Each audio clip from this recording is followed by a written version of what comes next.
in a moment to the reason why this is a quintessential Carpenter Gothic church. There are a couple things I'll point out. One is the board and batten siding. That's very typical. Not all Carpenter Gothic churches have it, but it's very typical. Another is the steeply pitched roof, very angular profile. Another is the lancet windows. You can see that the windows are very tall. They're rectangular. They come to a Gothic point. In this case, a classic Gothic arch. Sometimes they come to a straight point, which in Florida in the 1800s was easier for a carpenter to miter. So we'll see an example of that in a minute. You can also see that it has a classic chancel and nave. In this case, it's a step down or expressed or budding chancel. So that too is very common. Those are some of the essential features. The roof always was wood originally. Now some of you might say, well, no, wait a minute, there's a very old roof on Emmanuel at Willaca and some of the other churches. Those roofs are indeed old, but they aren't original. All of the roofs in Florida were originally cypress or they were southern red cedar shingles. As for the rest of the church, longleaf heart pine. Heart pine, as you know, is the center of the tree, not the sapwood, which is the flesh. Heartwood is composed of dead cells. It's extremely durable and highly resinous, and it lasts forever, and it's absolutely impervious to termites. So that's what most of the churches are made of. I said we would talk about the windows. By the way, this window is in memory of one of Phil's ancestors. When we began this book, we had no idea that we had any personal connections to these churches. And we discovered as we went that each of us had not just one, but several connections to the churches. And that was, as you can imagine, quite a moment of discovery. I'm pointing this out because it comes to a classic Gothic arch, or the so-called Quinto Acuto. And many of the Florida churches have that. The next one, however, comes to that straight-edged point that I told you was sometimes used. So you see a lot of that too. This I'm using as an example of the stained glass. These are all from Florida churches, and they're all Phil's images. Here you have so-called quarry windows. These consist of lozenge-shaped panes, often with a colored border, and then with a foliate or geometric pattern in the center, which is called grisaille, a French word. And these were the least expensive windows. They weren't cheap, but they were the least expensive of the windows, and many of the churches had these initially. However, often they would progress to figurative windows. These were more resplendent, they were more costly, they were done to order, usually in studios in New York or other cities in the north, but most typically New York, shipped down here by steamboat, and then brought in ox-drawn carts from the landings and installed in the churches. You can see this one comes to a classic Gothic arch, but I'm using it as an example of a more resplendent type of figurative window. Now this I'm showing you because of its color scheme. Most of the churches nowadays are white with green trim. You heard Sid refer to this white church. But it's interesting to know that originally they were in an earthen color. They were gray or brown, and the trim, if anything, was white. Why was that? The reason is that these churches are the American expression of English Gothic revival principles in wood. They're the expression of the Gothic revival principles in wood. They were used a lot on the frontier, and at the time it was thought more fitting to link them to their stone predecessors, hence the earthen colors. So they were usually in gray or brown initially. Also, white paint was not cheap back in the early mid-1800s. It became cheaper later on. So this happens to be, by the way, All Saints Church in Enterprise, Florida, on the north side of Lake Monroe. How many of you have seen it? One. Yeah, beautiful church. This is Bishop John Freeman Young. This was taken at about the time that he was made the Bishop of Florida. And he was 47 at that time. He had been a missionary in his youth, first posted to a scruffy little port town in Florida named it Jacksonville. Very remote place. It was like being dispatched to the Caribbean. It was a very small town and somewhat busy port, but not known for much other than its port. When 25-year-old John Freeman Young came to Jacksonville, he was only a deacon. At that point, a stepping stone to becoming a full priest. He not even a priest yet, and he helped the parish complete the first wooden semi-Gothic St. John's, which was in the very location where the cathedral is today. So that's something he did at that time, really the first example of his industry and his ability. He was later posted to Texas, Mississippi, and Louisiana in that order. He did build churches. He may have built one, I think he did. It still stands today in Mississippi. It is known that he built 2 stone churches, which also stand to this day in Louisiana and Mississippi. Of course, he later went to Trinity Church on Wall Street, Broadway and Wall Street, in Manhattan. He worked there for 7 years as an assistant rector. During that time, he published a book. He studied liturgics, studied church music, and he published a book, some of you know where I'm going with this, in which he collected some of the ancient church hymns from other parts of the world, and he translated those hymns. So he gave the original version on one side of the page, and his English translation on the other. Among the hymns with which he did that was a sort of jaunty Austrian tune, Stille Nacht. He slowed it down to a lullaby and translated it as Silent Night. And it is his lyrics that we will be singing in less than a month. When he was made Bishop of Florida, he brought a pattern book by Richard Upjohn to Florida, very popular, very influential pattern book of plans and specifications for wood frame Gothic style churches in wood. Now, I already said wood frame, but why wood? The answer is because on the frontier, stone and brick were hard to acquire and heavy to transport and more time consuming to deal with, whereas wood was abundant, light, and easy to work with. So that's why he brought the book with him. Here is Silent Night with the German and the English here. That's from the page of his book. This is Richard Upjohn. I think I mentioned him. Probably the foremost, historians would agree, the foremost architect of the American Gothic revival. Born in England, a cabinet maker, came to America, and the story goes, he was an expert draftsman. He opened a night school for drafting, got some jobs in Massachusetts, where he was initially, moved to New York, but when he saw the plans of the Boston Custom House, he is reputed to have said, if that's architecture, I'm an architect. And in that time, you did not have to study, follow a particular course of study, or have a particular education, or have a licensing to practice, and so he hung out his shingle, and he began practicing architecture. Again, he became the foremost architect of the American Gothic revival. It is he who designed Trinity Church on Broadway and Wall Street, probably the apotheosis of the American Gothic revival. How many of you have been to Trinity Church in Manhattan? Quite a few. Well, you know what I'm talking about.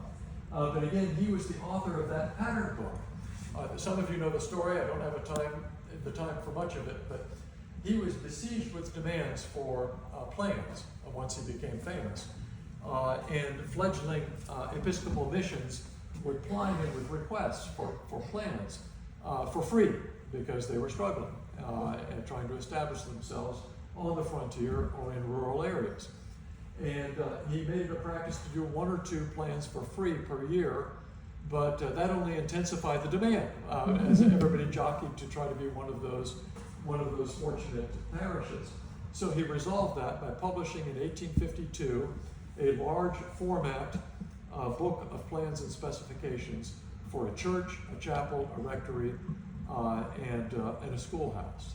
And it was that book that John Freeman Young and other bishops of the time took to the frontier. Bishop Whipple, for example, took it to the Minnesota frontier. It was used quite a bit.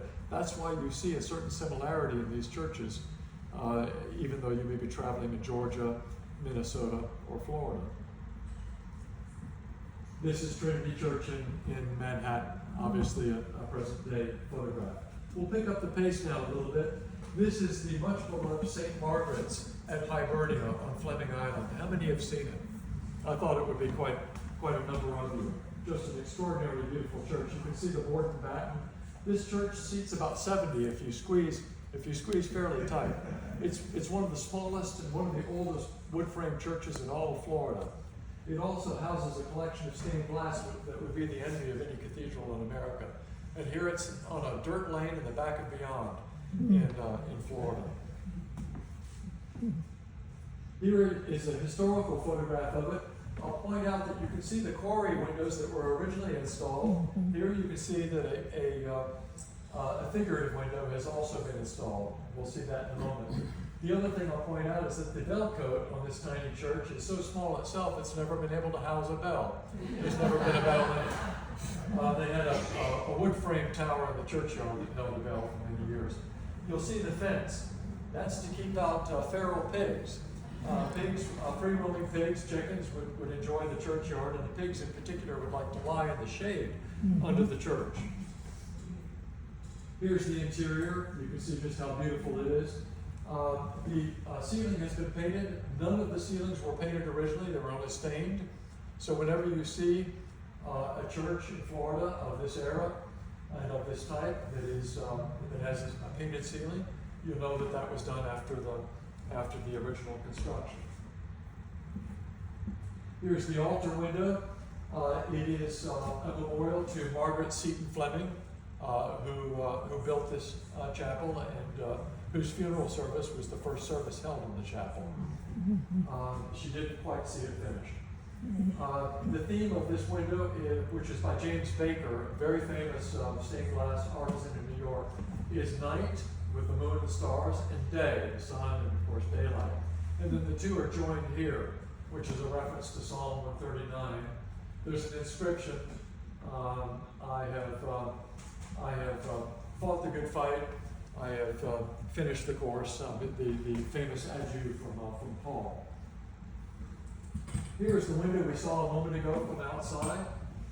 This was done by David Maitland Armstrong, whose brother was the original treasurer of the chapel. That's significant because David Maitland Armstrong was the foremost artisan for Tiffany Studios during its halcyon years. He is responsible for some of the finest works that came out of the Tiffany Studios. He had a completely free hand in the composition of this window because he did it as a memorial to his brother. It's proudly signed by him down here. You can't see that. And it is very notable because of its anticipation of modernism in its abstractness and its simplicity.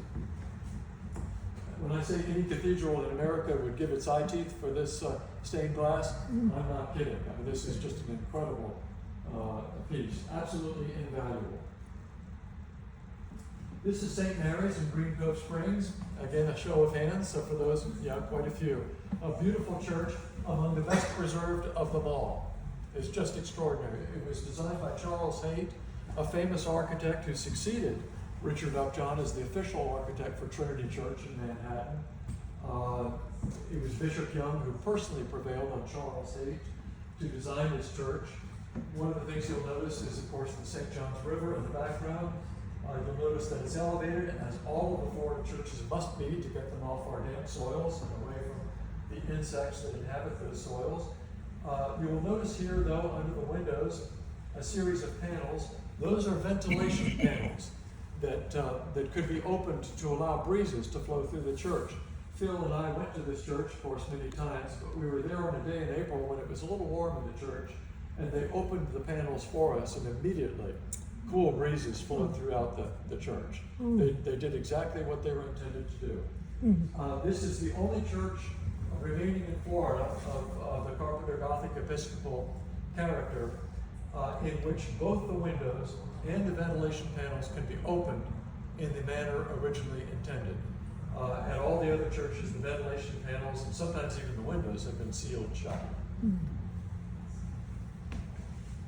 This is a historical photograph of the same church. You can see, although it's from exactly on the opposite side, it is identical to the way it is today. This church, again, is among the best preserved in them all, just absolutely unchanged. This is the interior, and I'll point out that this is at the high end, or the more elegant end, of the Carpenter Gothic spectrum. Why do I say that? Well, because the walls are plastered, and that's not always the case at these churches.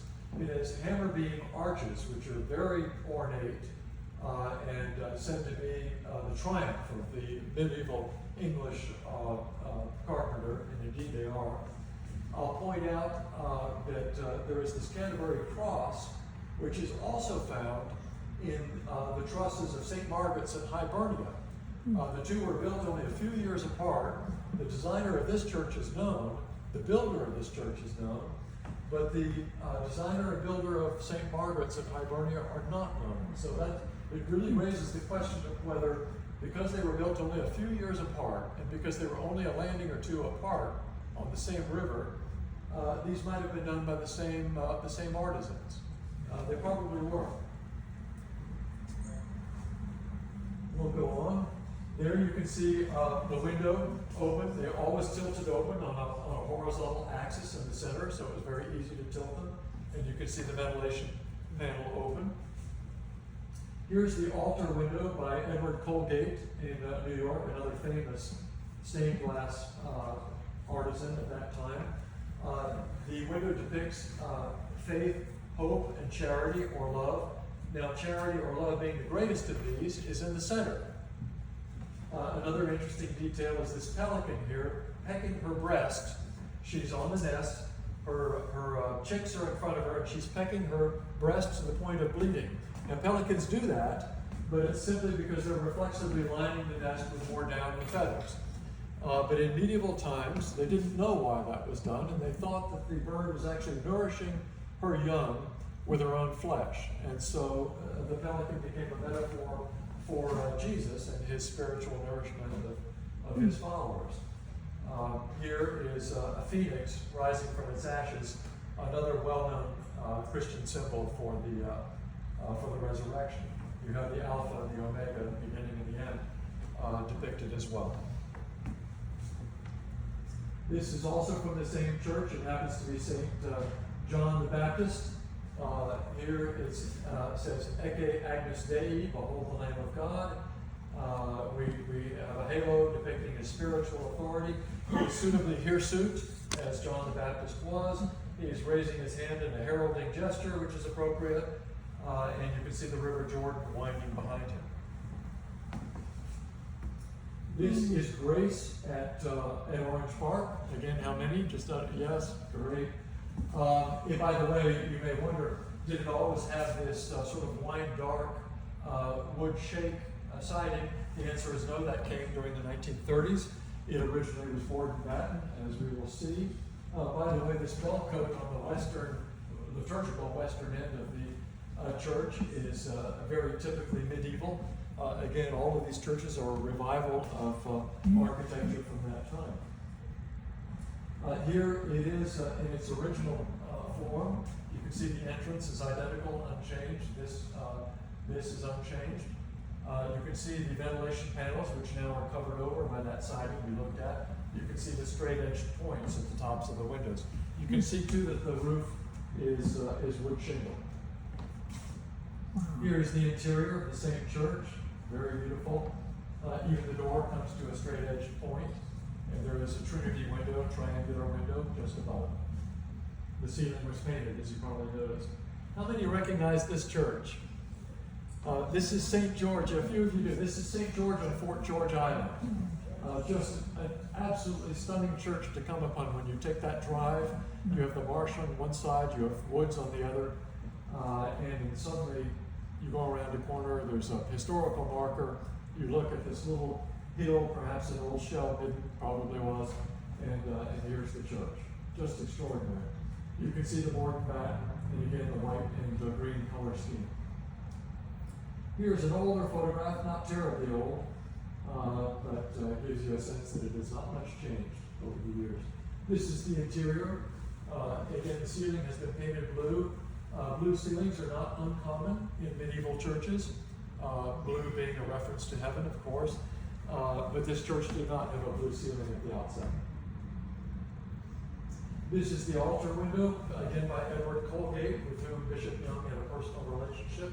It depicts St. George in the act of lancing the dragon. He's obviously famous for that act, usually depicted engaging in that act. This is a little unusual. He's usually depicted on horseback, not always, but usually. And here he is standing. This is the Alleluia window of the same church, built in 2005. So it's a contemporary window. It memorializes Cameron Gallion, who was a 14-year-old member of the parish. He was an avid surfer, so there's a little detail showing him catching his last wave. This is Our Savior in Mandarin. There's a reason with which I think all of you are familiar for my not being able to show it in the present day. This church was sponsored by Harriet Beecher Stowe. It was Harriet Beecher Stowe who raised the funds and had the original dream to build this church. You'll see that it is in the stick style, a little bit different from the Carpenter Gothic. It's kind of a hybrid between the Queen Anne and the Carpenter Gothic. The window is rectangular here, not lancet. Here is Harriet Beecher Stowe. She's depicted seated here, as usual, dressed in black from wrist to ankle. Her husband, Calvin, with an enormous white beard, and their daughters. This was their home at Mandarin, their cottage, and here was the oak tree that she refused to cut down, and instead built the house and the porch around it. This is a church on St. Hubert Island in Riquette Lake in the Adirondacks. Why are we showing this? This was designed by the firm of J. Cleveland Cady, famous architectural firm. It was built by William Durant, who built the great camps for the Astors, the Vanderbilts, the Morgans up in the Adirondacks. And this church they went to, they rode out to it on the island. Then and now, there was no other structure. Actually, then there was this one on the island, but now there's no other structure on the island. It continues to stand there. When William Durant, the builder of this church, happened to be vacationing in Mandarin, he had dinner with the Stowes and their neighbors, the Cranes, and learned of their plan to build a church in Mandarin. And he said, well, I have plans if you're interested. And they said, well, yes, we are. And so he gave them the plans, and the Stows and the Cranes submitted them to an architectural firm here in Jacksonville. They revised them only slightly and enlarged them, which made these two churches at opposite ends of the country architectural twins. This is the famous Tiffany window that was installed in Our Savior. It was on display at Tiffany Studios for a month. Steady stream of people viewed it because it is dedicated to the Stows, dedicated to Harriet Beecher Stowe. So because it was a Tiffany window, and because it memorialized one of the most famous people in that century, it had a steady stream of people viewing it in New York before it was shipped down to Florida and installed. During its time, it competed with Florida tourist attractions for popularity. People would pull over, pull out maps as they did in those days, put the maps on their knees, try to figure out how to get to Mandarin in this church in order to see the window. Their donations dropped into a box sustained the church during periods when, after citrus freezes, it couldn't have gotten by any other way. Unfortunately, this is not a good image because it is the only remaining evidence of that window. The window itself, as I think all of you know, was destroyed. Hurricane Dora in 1964 came straight inland, roared up the St. Johns River, and caused an ancient hickory tree to fall down on the original Our Savior. the church and the window were declared irreparable. And so the parish, as I think all of you know, built a very beautiful contemporary church within a year after the destruction of this one. All the other windows miraculously escaped harm, as did most of the furnishings, and they were moved to a side chapel at Our Savior. How many have had a chance to see that side chapel? And again, quite a few. This is the original altar window. It depicts Christ allowing the children or suffering the little children to come unto him. And that is not insignificant because Rolf and Emma Denham, who were respectively 7 and 5 years old, were killed apparently simultaneously in the year when this window was created. I think probably the victims of the smallpox plague that fell on Jacksonville that summer. Here's another shot of the interior. Again, the prayer desk, the lectern,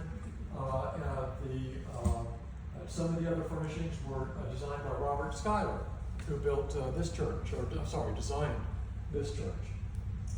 8 of the pews are original. The altar is original, and again, almost all of the windows, including the altar window. The baptismal fonts, too, is original. This is Canaan Miret, Ethiopian Orthodox Jowedo Church on Normandy Boulevard. This was an Episcopal church for many, many years until the diocese, due to a lessening in attendance at the church, made the difficult decision to sell it to the Ethiopian Americans who operate it and attend it to this day. So it's a Christian church, but a very different denomination. You can see that it still has the characteristic board and batten sign. Mm-hmm. Here is the oldest known picture of that church. It took Phil and me quite a bit of effort to come across this photograph. I wish I had time for the story. You'll see that the steeple is still attached. It was said that this steeple was as fine as the one on St. Mark's in Palatka, which is saying quite a bit.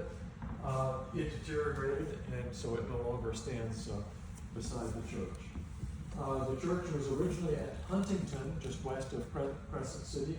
It was built by a woman named Huntington, and when it eventually fell into disuse and was abandoned after the freezes at the end of the 19th century, it was moved by the diocese on the river by barge up to Jacksonville and placed first at one location where it stood for many years, but then was moved after the arrival of I-10 bisected that neighborhood. It was moved to Normandy Boulevard. This is the interior. It's not easy to get into. And but for the drop-down screen and the hangings and the posters, it's very much intact, including the lights, which were converted to electricity. This is the ceiling trusses. Here we have one that should be familiar to you by now. Make sure I get out of Sid's way. Just a few things to say while we're here. One is the tower, which was fabulously restored. Was anybody here who was involved with the restoration? Okay, thank you. This is just a very loving and painstaking restoration to the original look of the tower. Just a quick word on the tower. Nothing in Christian architecture is accidental. Everything has a meaning, as many or all of you know. And this church takes advantage of a couple of Christian symbols. In Christian symbolism, the square represents the earth with its 4 corners, whereas the circle in its perfection represents heaven.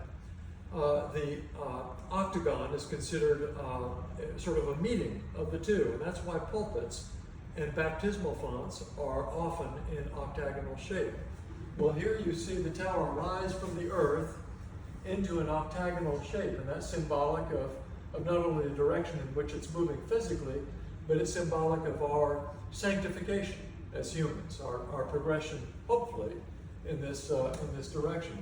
The other thing that is much commented upon and probably produces more questions about the physical character of this church than any other is the hexagon window, and that's a hexagram. It is two interlocking triangles, and of course today the modern eye construes that as the cross of David. That's the foremost association. But this symbol was used in Christian churches before it was used in synagogues. This is a Christian symbol. It's a very ancient symbol. It predates even Christianity. But it was adopted by the Christian church and used long before it was used in synagogues. It did not become firmly linked with Judaism until the Zionist movement adopted it as its symbol in 1897. So that's the answer to that question. Here is, of course, a fairly well-known old photograph of the church before the extension of the nave that Sid described. That extension took it from 55 feet to 77 feet, as I recall. Here you can see that the top of the parapet of the tower has already been changed from the original. So again, kudos to the restorers for taking it all the way back to the original look. Well done. Here's the tower. We already talked about that. Here's the front. We talked about it a little bit. Notice that the windows are rectangular. That may have been simpler to do. The ones in front, however, at the entrance, do have the Gothic point, and they all have a Gothic peak over them outside, so they convey from outside the Gothic effect. Here's the interior, so we don't need to spend much time on that. This is San Marco Preservation Hall in Fletcher Park on Atlantic Boulevard. Many of you, I'm sure, have seen it there, nestled at the back of the park. This too is a much moved church. It does not outdo this one. Okay, I can back that up. This is the most moved church in this county, most moved building in this county. And as Sid mentioned, is the first church, out here, and now the oldest building out here. But this church too was moved quite a bit. Originally in South Arlington, where it was built by a woman from Minnesota. You can see the board and batten siding. Here it's being moved in the 1950s, first on the Arlington River, then on the St. John's, to the Museum of Arts and Sciences, as it was then called. And of course it was moved on the river a second time. It's the interior, much the same, except for the blinds and of course the very classy railback chairs. Those are not original. This door is original, and Phil and I, after studying it for some time, think that the hardware is original too. They made things to last in those days. And this last is kind of interesting because it's up, obviously, behind where the altar once was. This served as a children's theater for a while when it was at the museum. Anybody here happen to go to productions, children's theater productions there? We usually don't get a yes to that, but some people around here did go as children. They left the cross intact, which I think is kind of nice because they took the crosses off the roof, which I sort of think was a gentle defrocking when they moved it to publicly funded property where it now stands. It's nice that they left the cross. That concludes our presentation, and thank you. It's been a privilege to be here.